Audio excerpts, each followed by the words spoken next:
Hey, hey, hey, welcome to another month of She Is Magazine. I am so excited that I get to sit down finally, because we have been trying to work this out with the Tucks. And I am going to allow you to introduce themselves and tell you all the wonderful things that they do. But I'll just start by saying I met Candace when we were at I guess you can call it a retreat, right, Candace? Yeah.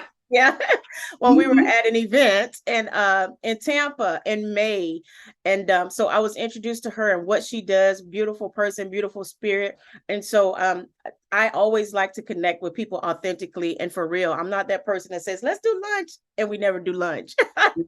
Yeah, So yeah, yeah. this is a version of doing lunch. So I was happy that they joined She Is Magazine, and they've got some wonderful things in store for us in the months to come. But having the opportunity to sit down and talk to them right now, I'm super excited. So I'm going to hush so they can tell us who they are. Take it away, y'all. Okay, so we are the Tucks, and we are the founders of the Couples Lounge. Actually, something that started in our home when we first got married, just as a way to bring couples together. Because it's like, yo, we need some support. We need to know that we're not the only people going through what we're going through. And so it started in our home for about a year or two, and then it died down, and then we ended up writing a book.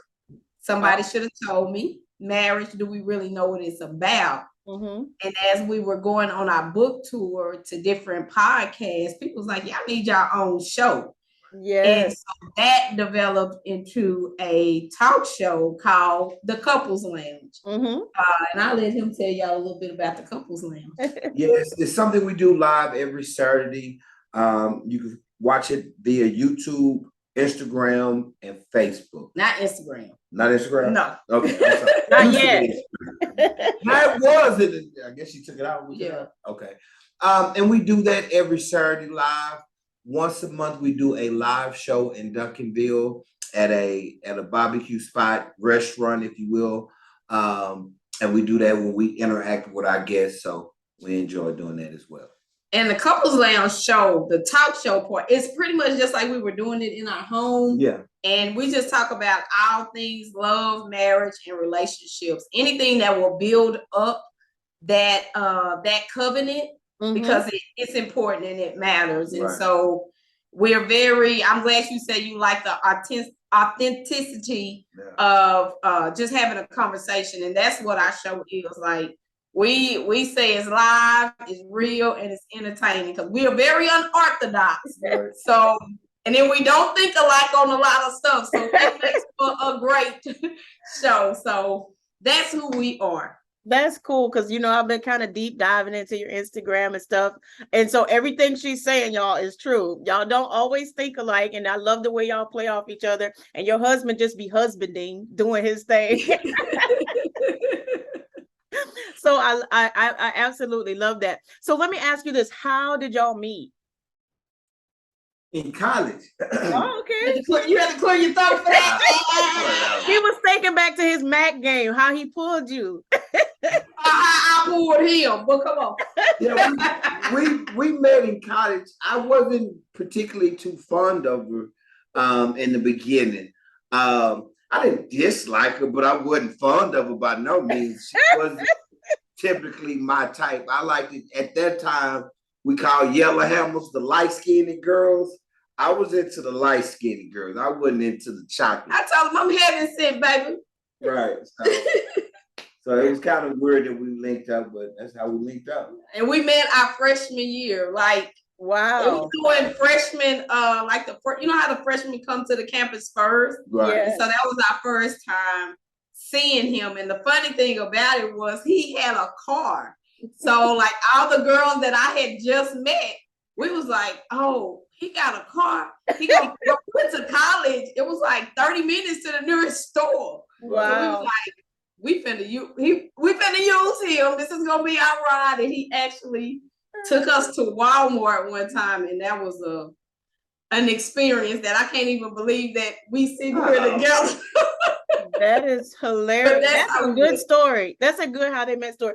Now, I just want to kind of jump on Mr. Tuck. He said, I was not, she wasn't my type. which says a lot, which says so many things. To people are looking for what they think they want, but not necessarily what God picked for them.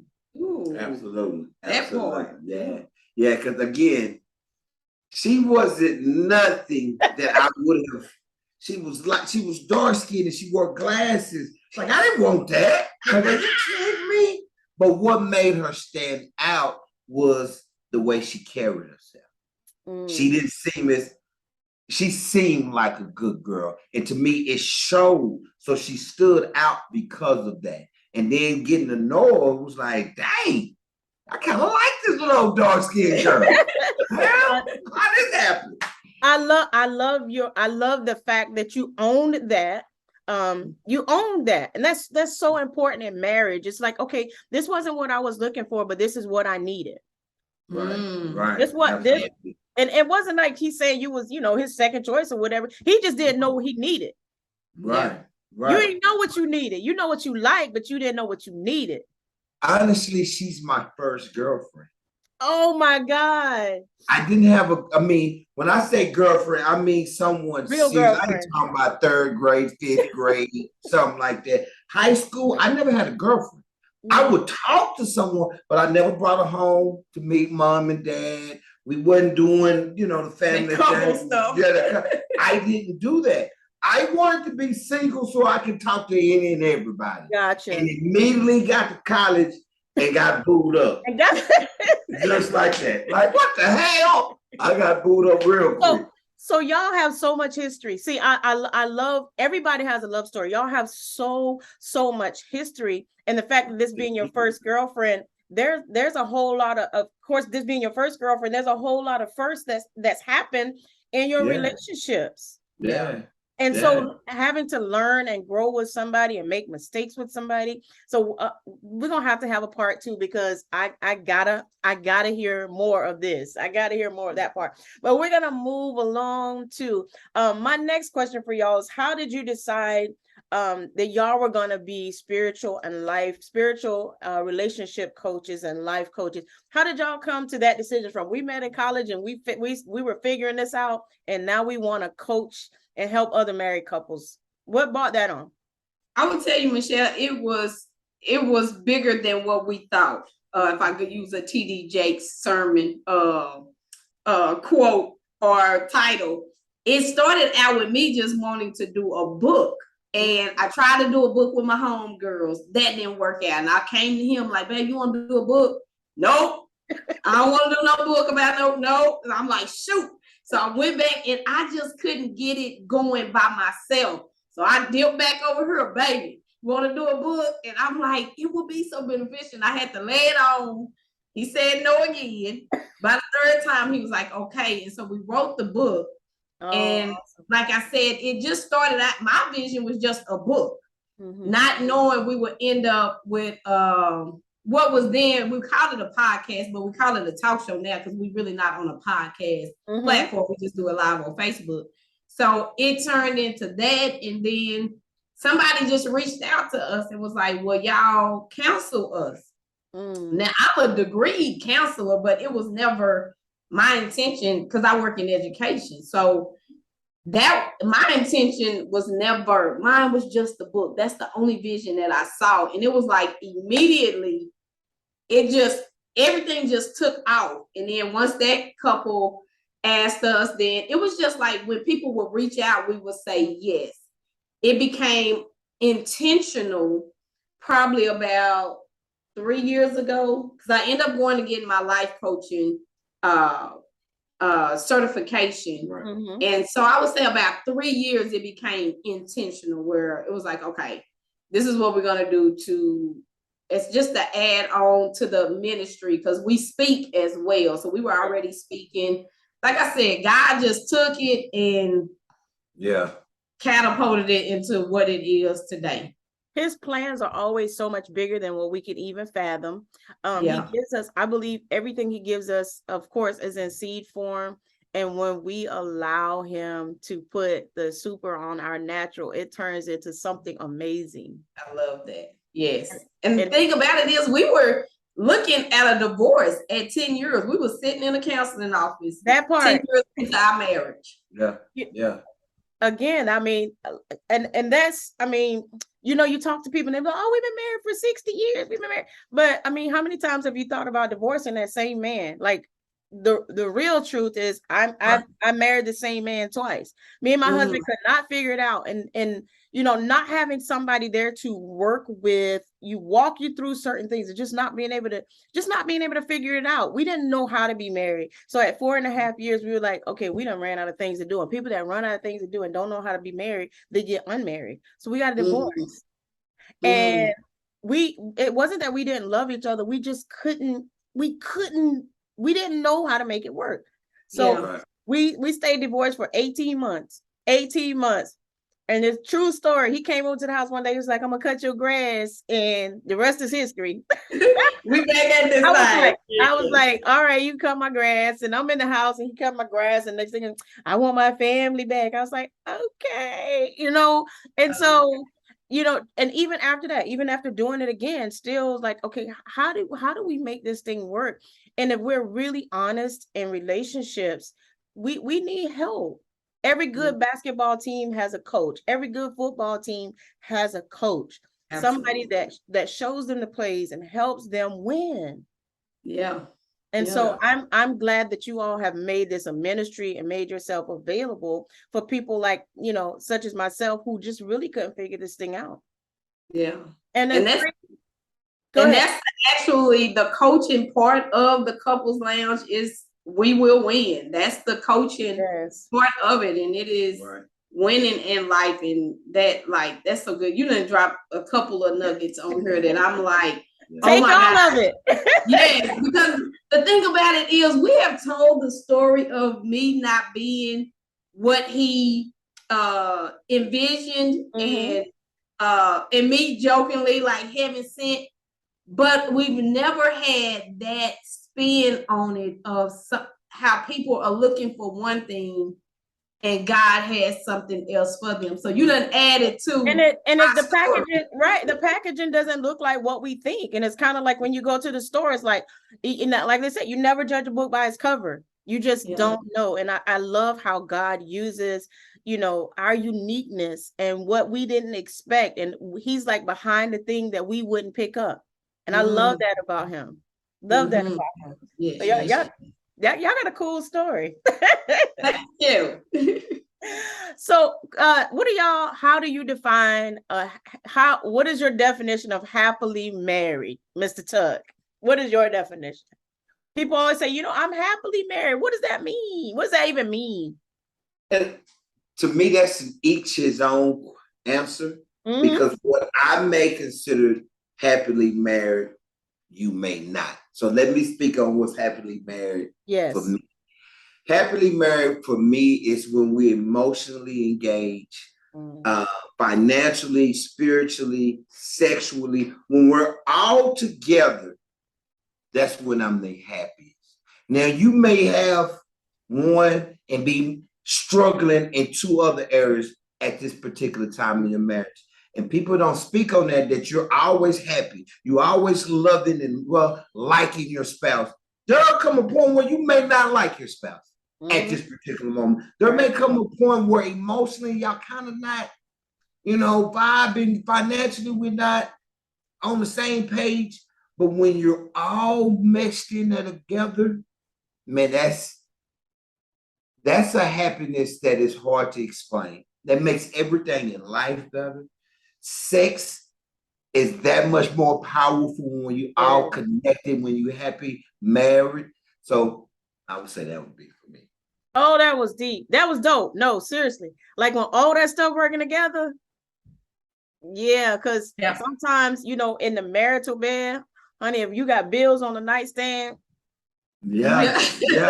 Like you there, but I mean, you really want to be there, but you can't because you like mental parts of you. There's spaces in you that aren't all there. So that, I mean, okay, since you went there, I mean, how is it that we're all on the same page in every one of those areas? How do you work through that? Because I mean, for me personally, because I'm transparent. There are times in our marriage when I know me and my husband are off in a certain area, and I'm like, and the first thing we ask, "What's wrong with you? You good? You all right?"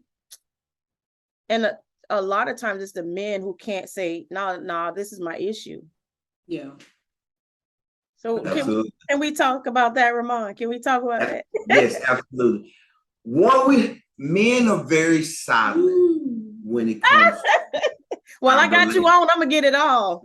Yeah, we're very silent when it comes. We don't have anyone really. I'm not gonna say we don't have anyone. In our minds, we act like we don't have anyone to talk to. Men, we're not gonna share nothing about what's going on with her. I'm not sharing that to the outside world. And men, we have to get away from that. But second, sometimes we could just be stubborn. What helped me and what helps me is realizing, and the only way I'm gonna get past this if I talk to my wife. We have to talk this through. Because men, we could be stupid enough. I should say that. We should be crazy enough to have an issue and won't say one word. You good? Yeah, I'm good. Knowing damn well I'm mad. I'm mad about what you just did yesterday. Or 2 days ago, or 2 weeks ago. It takes growth and maturity to nah, babe, I'm not happy right now. Yeah. I am mad right now. And this is why. We can't be afraid to have difficult conversations. When you're afraid to have difficult conversations, a lot of stuff will just get swept under the rug and not handled. And then eventually it'll come out when you don't handle it. In the wrong places at the wrong time. Like, you didn't take the trash out. Now I am a hurricane coming through here, and it's not about the trash. It's not. More times than not, it's not about the thing. That thing. Yeah. Yes. All right. Same question for you, Candace. What does happily married mean to you? Happily married to me is when we are operating as a team, period. Like tackling, like if I go off what he was saying, if it's the emotional aspect of things, if I'm feeling a certain way, let him know it's gonna be times, like he said, we may not like each other, but let's talk about it, because we understand that we are a team and we have a vision that we're trying to get to spiritually. If we off balance, like if I see you not rocking and rolling like you should be, I should tell you.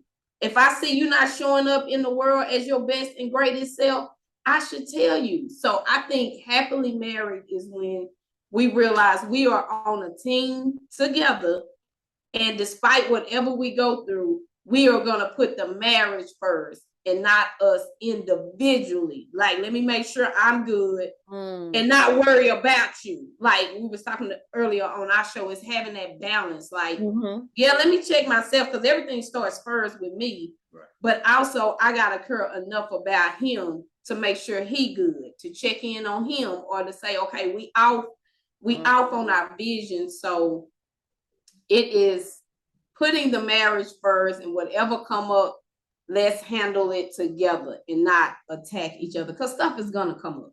Absolutely. We're gonna have what I call growth moments. We're gonna have I like that. Individually and collectively. And if we do it together, it brings about peace and harmony and balance. And that makes you happy. That brings joy. Yeah. Gotcha. I love that, and Mr. Tucker, like I said, I don't get a lot of men on my interviews, so I'm gonna tap in. I'm gonna tap into your husband, Candace. A lot of times, we're talking about vulnerability in men. It's just not there a lot of time.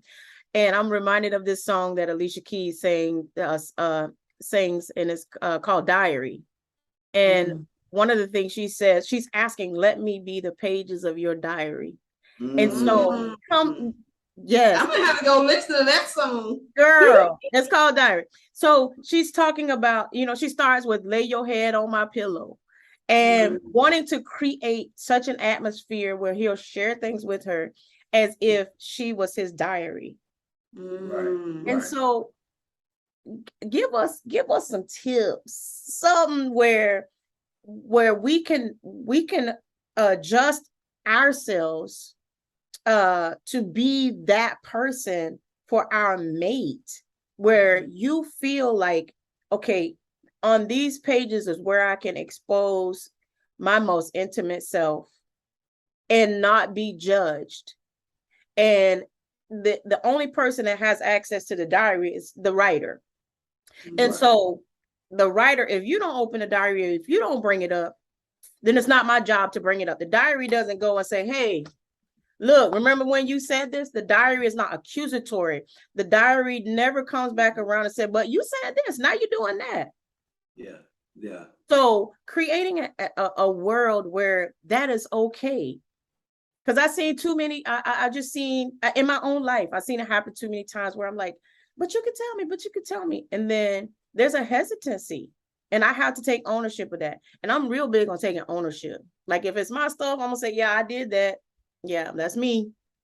Right. So talk to me about that. Yes, that's key. Don't use what I said as ammunition later down the road. First and foremost, because if I open up and share anything with you, don't poke me with it later down the road, because at that moment I won't open up to you. Second, men, we were taught at a young age not to speak up, not to really show emotions. If we fell down, a bone will be sticking out your elbow. Shut up, boy, you all right, quit crying. Come here, boy, put some dirt on it. Shut up. And we were taught that if you were crying and doing all that, you got in trouble. Like, why are you doing this? So then you've created men who don't know how to. They saw old school fathers who never said I'm sorry, who never opened up, who never healed their childhood wounds. So now you got raising men doing that, raising other men doing the same way. It started with us men first.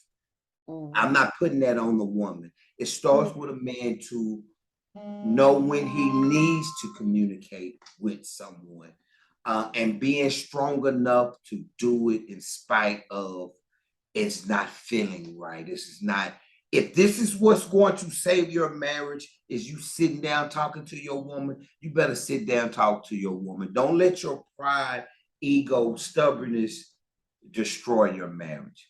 But I'm gonna be honest with you, it's not hard, man. It's not easy to do when it's been something I've been taught, something I've been raised to do, something I've been practicing my whole life. Now all of a sudden I'm with somebody that wants me to open up and share. Oh yeah, man, that's not easy. Yeah, it's not. Again, stay respectful. If you're respectful and you learn your husband, watch how he moves, know when you can kind of poke right now. Now let me be a little bit more. Know when, you know what? Let me back up. Okay. Now let me give him a little praise. You know what? Now let me pat him on. You have to know your husband. To have a man is a full-time responsibility. Like having a woman, man, financial, emotional. you said a thing. All that comes with it. So if you're gonna have a woman, you better know all of these things as well. So, and ladies, don't let, how do you call it? You're not feminine. When you're masculine, do not let this masculine energy make you want to bark at your man, if that makes sense. Yes. To reach, respect is everything for a man, and stand a woman, if that makes, stand feminine. Having that feminine energy is everything. Because if you want to get gangster with your man and this, he's not hearing you. He's not. So if you want him to change, that's not the way to do it. But again, I'm gonna put that on us men. Give me for talking too much. I'm gonna blame us. I'm gonna put it on us men to say, my brother, get help. If you don't feel comfortable with opening up to your wife, you're gonna have to open up to somebody, and not be afraid to know you need help in it. I love that you put the ownership back on the man. A lot of times I think we try to pay tolls that are not meant for us to pay toll. That's not, although we're in a partnership, that is your responsibility. I always say it's not my husband's responsibility to make me happy. That's too much weight to put on a person. It's like, you're responsible for my happiness. No, you're no. And another thing you said, I remember, because so I talk to a lot of married women as well. And so I made a post, something. I was like, if you acting like a man in a relationship, in your relationship, woman, if you acting like a man in your relationship, the only man that likes a man is a homosexual. Yeah. Right. Okay, let me make this clear. So if you acting like if you're acting like a man, he don't want to be in a relationship with a man. Yeah. He wants to be in a relationship with a woman. Yeah. Absolutely. Yeah. Absolutely. Yeah. Absolutely. So if you standing up to your man like you a man, baby, I don't know what else you want. That's why he's not looking to you. And we ain't even mean to talk about this. That's why he's not looking to you. He's looking to somebody who's acting like a lady, because he ain't men. Absolutely. Absolutely. It's real. And we talked about it on the show. I went to so far as reading scripture. First Peter, you better make sure you got it right. Don't worry about it. No, this how you do it. You say it's in the Bible. That's how you do it. I want to say First Peter 3:5. It basically says, and I'm somewhat paraphrasing, that a woman changes her man through her actions, not her words. Your words is not what's going to change this man. Absolutely. Your actions and being the woman that you're supposed to, that's what gets him to change. Come on. All right. And going off of what you all are just saying about the woman and being in that feminine energy, a man has to feel safe with you in order for him to open up. If he don't feel safe with you, either when your energy is out of order, you quarrelsome, like the word said, or you taking what he say and you throwing it back up in his face later. He gotta feel safe, and if he don't feel safe, he is not going to open up. Gotcha. Absolutely. All right, we're gonna keep this. This is a great conversation. I love the flow. So talking about updating. And we update everything. We update our phones, we update our computers, and me and my husband talk about this a lot. We have to update each other. Like that ain't me no more. That's like the Microsoft, whatever version. That's like the iPhone 8 version. I'm up here on another version. And so knowing when to update your spouse, so that they can communicate with you accordingly, not with who you were, but who you are now. So that's a big thing for me. Even sexual. That's like, I don't like that no more, babe. Right. Yeah. So just having those open lines of communications. What are some ways that y'all update each other? I probably do a lot of updating, but I'll be like, God dang, it's always something. It's just when I just see so much like greatness in my husband. Like, he has this really big personality, and it's like he does. It's me, like, I'm a pusher. Like, babe, you could be doing this, and you could be doing that, and we need to be doing this. So I provide encouragement. I try to, stroke him, patting him on his back and just speaking life into him. And even the updating, being, you have to be present with your spouse to know, like, where you were talking about the change and their changing. You have to be present in your marriage to see the change, to see what they do, even when they don't tell you. Because sometimes when our communication is off, we don't speak when we are changing. But if I am noticing just when he ain't speaking directly to me, oh, he don't like that no more, or something's going on, and like, let me ask him, this, that, and the other. So it's just being present. So those are one ways of updating him. Yeah, I married a counselor, so talking is not something that's she finds difficult to do. So it's easy for us to update each other. And like you said, I had to update him one time. He was doing this thing, and like you, I'm transparent. He was like kissing me in my ear, and I was like, I took it for so many years, but I told him one day, baby, I don't like that no more. He was like, what? I don't Girl, like it. And I said it wasn't doing sex. I said it, I believe we was in there sitting. He probably kissed me on my ear when we were like just sitting on the couch. He was like, you don't? I was like, that is hilarious. I told that exact same story. I was doing a webinar or something, and I was talking about updating. And I was telling the ladies on there, and I told that exact same story about a guy I was dating, and he would do that. I'm like, I was like, I just couldn't take it anymore. I was like, I don't like that. Stop doing it.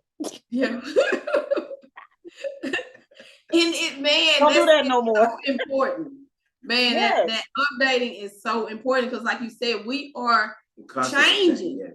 And it's gonna happen. And so I would tell a couple, if I drop a nugget right here, is that, oh, you changing. Like, don't look at that as a bad thing. It's like, if you peep they changing, okay, now how do we adjust? Yeah. But change is good and it's inevitable. It's going to happen. And so we have to update each other when you know you shifting, when you don't like this no more. It's just speak on it and don't look at it as a bad thing. Just look at it as that person is changing and they shifting, and we want that.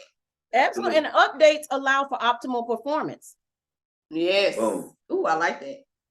Yeah, updates allow for optimal performance. If I'm trying to put old system in this new thing, it's going, first of all, it's not going to even accept it. It's going to reject that old thing. And so your partner is rejecting the old thing and you don't even know it. Yeah. Right. Yeah. Right. Yeah. Man. And that's the importance of even knowing ourselves. Like when we are changing, like to stop and be like, okay, I don't like that no more. Like, why not? What? Or why is it now? This is what we used to be. This is how we used to operate. But now this feels weird. It's strange to me. I don't like how I feel any longer. And I know that's something that I had to deal with when I was going through like my doing my healing work, was me noticing certain things in our marriage. And I'm like, oh my God, we've been doing this for like 15 years. But a change is here and I don't like it no more. And I don't want to be in that like this anymore. Right. And so I gotta tell him. And you know, it might have been a shock for him to her, or he probably looked at it like, oh, she tripping. But I'm like, I just want different. And I love that how you said you have you allow for an optimal experience when you choose to update. Oh, I love that. And you said something that I love talking to people when you're in sync. And I did this conversation is going so good. You were saying something about, you know, where you think you're tripping, where people think you're tripping. But we got to realize and know that we ain't tripping, that something triggered me. Mm-hmm. So a lot of times when you think, oh man, you tripping. No, that something triggered me, something that happened, or you know, an experience. And a lot of times I have to like go sit down and like, why is this bothering me? Like, I want to get to the bottom of it so I can tell him, you know what? I'm like, no, I sit there and go, why am I tripping? Why am I tripping? And it's that triggered me from something from the past, or something I don't like, or something we've dealt with and even have worked through. But we gotta, but you know, trauma is always there. It's just dormant. It's just we teach it how to be docile. But I'm like, okay, that was a trigger. And let me go back and tell my husband, you know why I acted like this? Because remember when you used to do this and act a fool, and how I felt? Like those feelings started coming back out. And I'm like, he didn't even do nothing. Right. Like, so I need to make that right. I'm like, babe, I'm sorry. I got it now. Let me tell you what happened. And then I have to go and finish, you know, identify it, talk to myself, say, we're over that now. Right. We've moved past that, sis. And be okay. Yeah. Yes. Love it. So y'all just celebrated, what is 26 years, 20 years? 20 years, man. We've been together 27 years, but we've been 20. Yeah, 20 years. So happy anniversary. Congratulations. Thank all you. The champagne and pom-poms. Now tell me when y'all wanted to quit. In the 10 years in. It was 10 years in.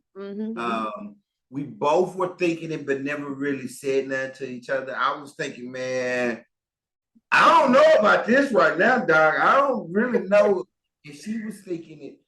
I just had the mindset, if we're going to end this, we're going to end it going down swinging. Wow. Yes. I don't want to lose this woman. I love her. I ain't liking that all right now. I can't even halfway stand her for real, but I love her, if that makes sense. And it was like, I can't lose her without trying to make this work. And it was the best thing I've ever did. The crazy part about it, after canceling, we got closer than at that point than we was previously. Like, how the hell that happened? Why did we need to go through this to get to ultimately what we end up getting to? But it did. Yeah, that's awesome. That's awesome. Well, again, happy anniversary. Give everybody that's watching, give them a premarital tip. We always talk about, after the fact and trying to keep ourselves married. What's a premarital tip? Because I believe some people can sit down and talk and look each other straight up in the eye and say, I don't think we should get married. Right. My premarital and be okay with it. Right. Yeah, exactly. Absolutely. For me, our premarital tip, do not be afraid to ask difficult personal questions. Don't be afraid to ask. You need to know. There are certain things you need to know before you actually move forward with this man or this woman. Yeah. How they were raised, who raised them, what did they see growing up? What did they experience? You better find this out. Like, seriously, in a second, and I'll say this.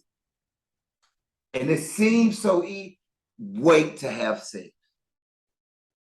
And I know what I'm saying. They still doing that? Yeah, they're still doing that. 2020. I know what I'm saying is like, boy, stop. I know you didn't really say that. Yeah, I did. Here's why. That's good. Because it really can cloud your judgment. You mess around and sleep with somebody that know what the hell they're doing and really mess your mind up. You might not be ready for that sister, brother. She done really put it on you. Now you thinking, and no, you missed the red signs because you done messed with a pro and that's good stuff. Hold up. No pun intended. That's good stuff. But back up, wait, because that brother might know what the hell he's doing and really mess your head up. And just pull back. Just wait. And I would say those are good. I'm like, okay, baby, you got 2 more that I didn't say, so we can really add to this. Those are good. I would say understanding that, God, this is something that I know would have shifted how we showed up with each other. Is understanding that marriage is a for real covenant. Like, God has a plan and a purpose for marriage, and we didn't find out about that. Right. Even we had premarital counseling. That's a dating at a church. She said, "Wow, yeah." That she said premarital. Oh, okay. Yours fit the whole thing. In premarital, right. All of that. I think knowing what it is, and it is very clear. If you are a believer, and I'm just assuming you are a believer if you're going into God's union, that you are a believer. So it's understanding that it is a purpose and a plan for it. And yes, as a husband, you are called to show up in a certain way. As a wife, you are called to show up as a certain way. Yes. And most people, I can put money on it, don't know. All we heard is be submissive and what's another popular one for the men? Is you supposed to be a provider? Yeah. Those are probably the 2 things that people would say if they knew about marriage, but they don't know you ain't supposed to be a quarrelsome wife. And to be in a house with a quarrelsome wife is like you can go on and live on the corner of the house, or you like dripping water, you irritated. You don't realize you're supposed to cover him. You're supposed to be his crown. It's a whole bunch of stuff. So understanding that, and I would say tip number 2 is understanding where he was talking about asking questions. You need to find out as much as you can about childhood, because your marriage is going to bring up wounds that are ready to be released and healed. And so when people say marriage is hard, I always say it's not the union that's hard. That's from God. That's beautiful. That's love. But it is what marriage causes you to do. And it causes you to heal. It causes you to look at yourself. It causes you to be a certain way. And it's changing, causes you to change. And that is what's hard. That I gotta forgive him even when I don't like him and I wanna, like he said today on the show, I wanna hit him while he's asleep. It's like, it's gonna cause you gotta be compassionate. You gotta be loving, even when you don't want to. You gotta talk and have hard conversations about stuff you done talked about and Over you and don't want over. to talk about it no more. Yes. So you better get a clear understanding of what that childhood was about, because it's going to show up. You know, when you were talking, I was just hearing, because I'm always listening to the voice behind the voice. And what I was hearing is marriage is confrontational. And let me explain that. Okay. It causes you to confront yourself, not your spouse, not your partner. It's confrontational. Mm-hmm. And even to add another word to that is carefrontational. Because I care enough about myself that I gotta look at wait a minute, I gotta write that down. Hold on. I care enough about you. I got it. And I'm gonna come to you and holler at you. Yeah. Carefrontation. You got a class on that? That'll preach. I'm carefrontational. Yeah. Oh, that segue right into this next thing I have for Mr. Tuck. I watched your Instagram. You said, stop saying we need to talk. You remember that? Yes, it did. Ladies, stop saying we need to talk. What do we need to say? Because I be saying that. No, I don't say that no more. I don't know what I say, but I know I used to say that. And I don't want nobody to tell me we need to talk. Or they be like, I'll let you know when I get home or something like that. And I'm like, don't do that. It's like your mama telling you, I'm gonna whip you when you get home. Right. Yeah. I hate that. What's the right terminology? There's no terminology. I would say just do it. Knowing the right time to just talk. Don't say it. Don't announce it. You don't have to announce it. Knowing the right time to talk to your man. Okay. That's the key. Don't hit him. Yeah, baby. We need to talk when I get home. I bet we'll talk later. We need to. God dang! Why? Damn! What now? Lord, what now? Don't act like that, baby. Here we go again. 9 times out of 10, it's something we did. More times, something we did what we should have done. I don't want to hear that. So catch me when I'm vulnerable. Right when the game go off, I'm sitting there chilling, and after sex is a good one. And just be like, babe, remember when? And lay it out on us. Yeah, I like that. So Candace, you said something, and this like those two Instagram posts. This one, what I'm getting ready to tell you.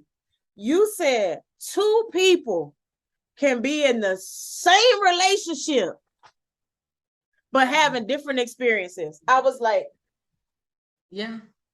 I just sat back. I was like, yeah. What? Yeah. Yeah. What? Absolutely. And then I thought about all the times when it happened to me. I'm like, yeah. I'm like, my husband straight up telling me, like he almost said me like, I'm out of here. I'm like, what? Right. Yeah. And I think that happens when we're not communicating or we're not listening. When we working with couples, it's like seek to understand versus being understood. Right. Seek to understand first, and that's how we get to a place where we're having two different relationships with 2 different experiences. Right. And it's they said it's this thing called runaway bride. Like when a wife finally gets to a point and she go file for divorce, and he looking like, what? Wait, divorce papers? Like, where this come from? Right. You have been clueless the whole time. I've been saying. I've been trying to talk to you, and for the man, everything good. I don't know what you're talking about. You tripping? Why you coming with this? Or it can be vice. It actually can be vice versa. Yes, it could be. And it's just like, no, like if it's an issue for me, it's an issue for us. And so I just think when you become in your own world and oh well, I'm gonna do me.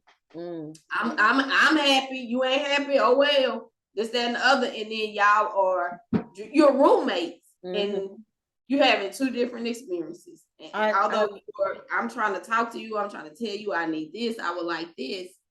That goes back to what I was saying earlier, being on that team. I hear my teammate is they tired. If you think about football, like I'm asking coach, take me out, or I need this, I need that. You can't just ignore one of the players on the team because we a whole. So if something, if I'm seeking or asking or speaking to you about something, even if you don't see it as a big deal, we gotta be able to talk about it. You know, you said something that if you listen to words and you just you can change the trajectory of the relationship. You said, if my teammate, that like caused the biggest pause.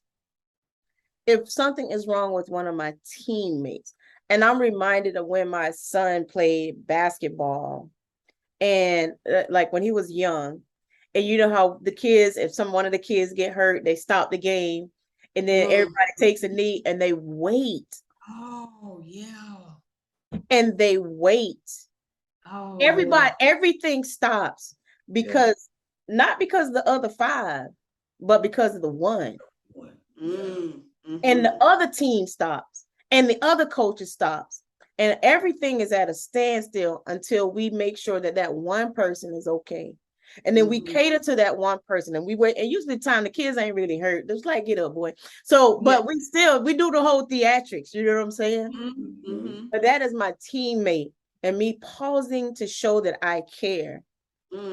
Me stopping everything to show that I care. So that, y'all use that in your next talk. But yeah, that was good. That was good.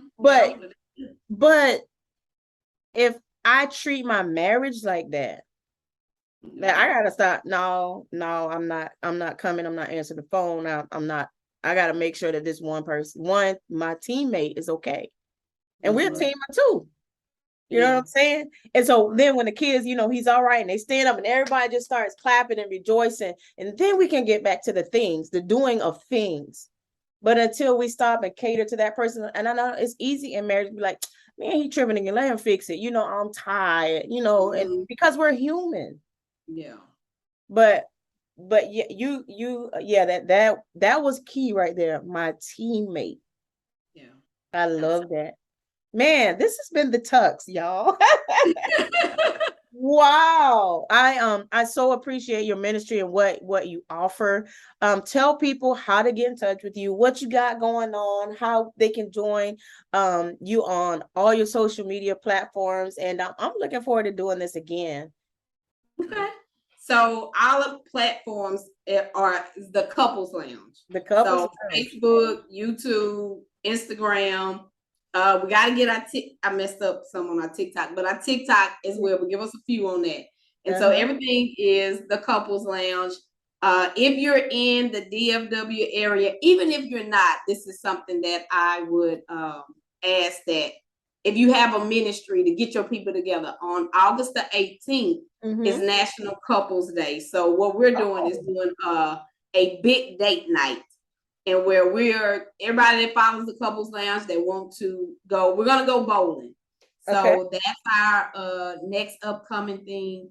If you want support with your marriage or just life, like I do life coaching individually, you can go to www.wewillwin.as.me, and that is where you can schedule a discovery session, a 30-minute session.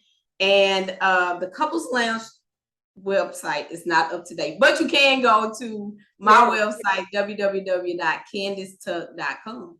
And of course, we are individually on the social platforms, but that's where you can find our ministry. So, yes. Awesome. That's so great. Thank y'all so much for being here, for your honesty, for your transparency. We all need that. And I'm hoping that this video will help somebody, because that's our whole purpose for being here today.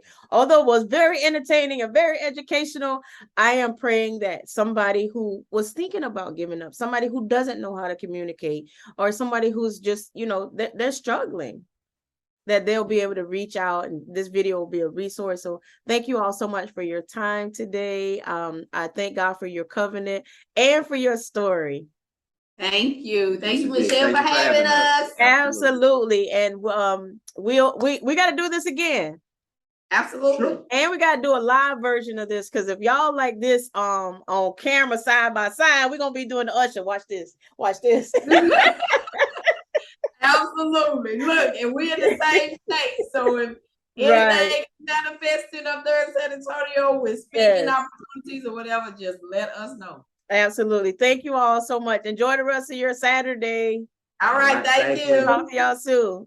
All right. Bye-bye.